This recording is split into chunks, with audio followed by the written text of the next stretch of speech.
आप देख रहे हैं news network channel Jameel Shah के साथ। Subscribe my channel, like and share.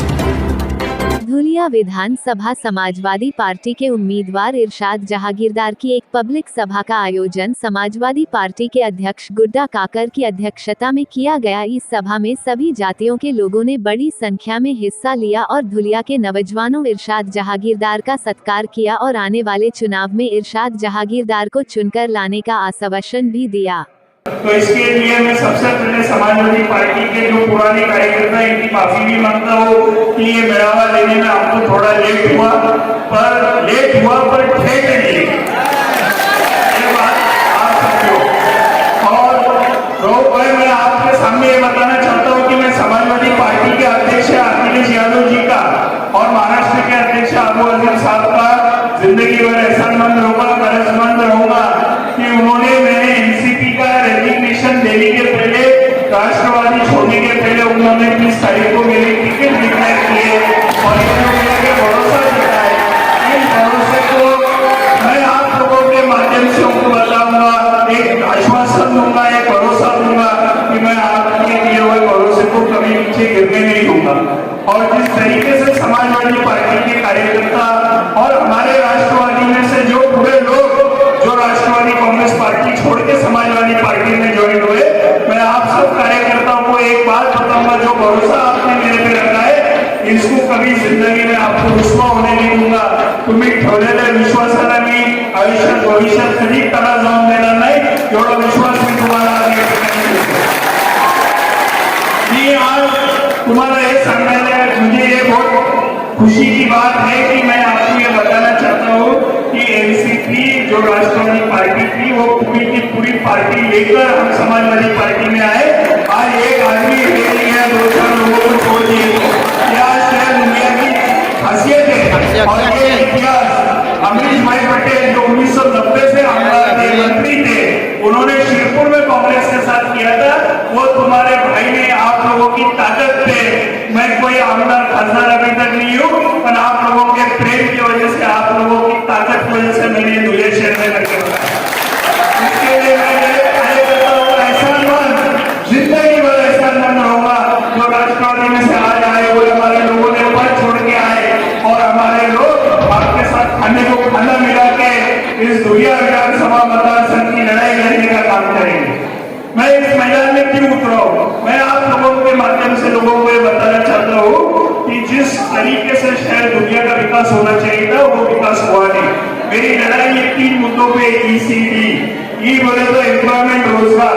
मेरा विचार है कि मैं 5 साल में दुनिया शहर में कम से कम 5,000 लोगों के लिए रोजगार के साधन उपलब्ध करूं। पर ये करने के लिए मुझे दोनों समाज की, हिंदू और मुसलमानों, सबकी एक मदद करनी कि हमें दुनिया शहर को अमन और शांति का शहर बनाना पड़ेगा। जब ये बनाने में हम कामयाब हुए तो दुनिया में कोई इन्वेस्टमेंट आने से कोई रोक नहीं सकेगा और हमारा दुनिया शहर महाराष्ट्र में 1 नंबर का शहर बनाने का काम आपके मदद से हम करेंगे।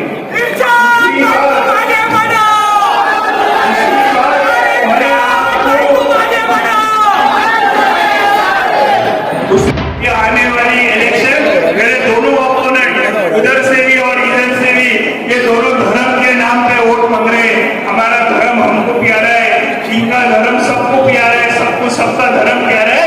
हमारा धर्म हमारे घर में, हमारे मस्जिदों में, हमारे मदरसों में, हमारे मंदिरों में, हमारे चर्च में, हमारे गुरुद्वारों में।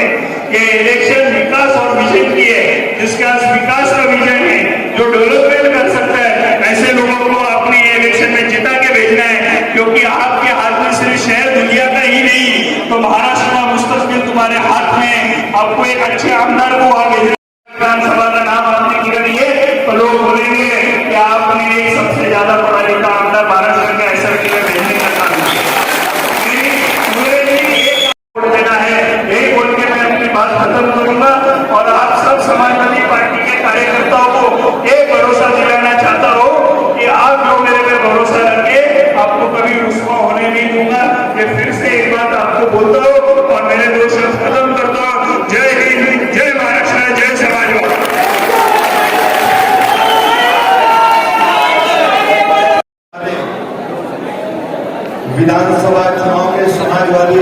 के हमारे हकीम अजीज उम्मीदवार धुलिया शहर विधानसभा नंबर 7 के आदरणीय रिस्पेक्टेड इरशाद भाई जागीरदार, नाम माइनॉरिटी के, दलितों के, आदिवासियों के, कहाँ ये आरएसएस के लोग, कहाँ ये बजरंग दल के लोग, कहाँ ये विश्व हिंदू परिषद के लोग? जाओ वहां पे देखो। आज मेरे हिंदुस्तान को बिगाड़ा जा रहा है। माननीय आमदार अब्बास आजमी साहब कहते हैं हिंदुस्तान एक खूबसूरत दुल्हन है और उसकी दो आंखें हिंदू और एक मुसलमान है। एक आदमी खड़ा हो जाएंगे तो मेरा देश खत्म हो जाएगा। ये उनका मैसेज है। ये मैसेज आप लोगों को देने के लिए मैं आप लोगों के बीच में आया हूँ। याद करो, जब हिंदुस्तान को आजादी दिलाने के लिए मेरी माँ और बहनों ने जो ताकत दी थी वो हम भूल नहीं सकते। नेताजी सुभाष चंद्र बोस, इन्होंने एक सेना बनाई थी, आजादी की सेना। उन्होंने बिहार में गए, एक बूढ़ी माँ थी, बूढ़ी माँ को जाके बोला कि मैं चंदा कर रहा हूँ, आप कब जलोगे? वो बूढ़ी माँ मुसलमान थी और उन्होंने कहा मेरे पास देने के लिए कुछ नहीं है, मेरा एक लौटा एक बेटा है, जाओ इसको देश के लिए कुर्बान कर दो। तब नेताजी ने वो बूढ़ी माँ को अपने खाने को उठाया और कहा कि ये है भारत माता, बोले इसको भारत माता कीजिए। ये हमारा इतिहास है, ये हमारा इतिहास है।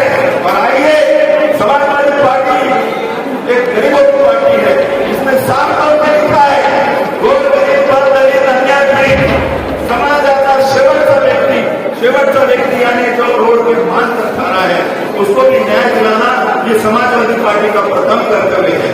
और इस पर ही माननीय मुलायम सिंह यादव, स्वर्गीय मुलायम सिंह यादव जी ने जो काम किया था वाकई में तारीफ के लायक है। जब वो उत्तर प्रदेश के मुख्यमंत्री बने, वो हिंदुस्तान के रक्षा मंत्री बने और उनके दौर में कभी भी नफरत नहीं चली और उन्होंने हमेशा एक नारा दिया भाईचारे का, समाजवादी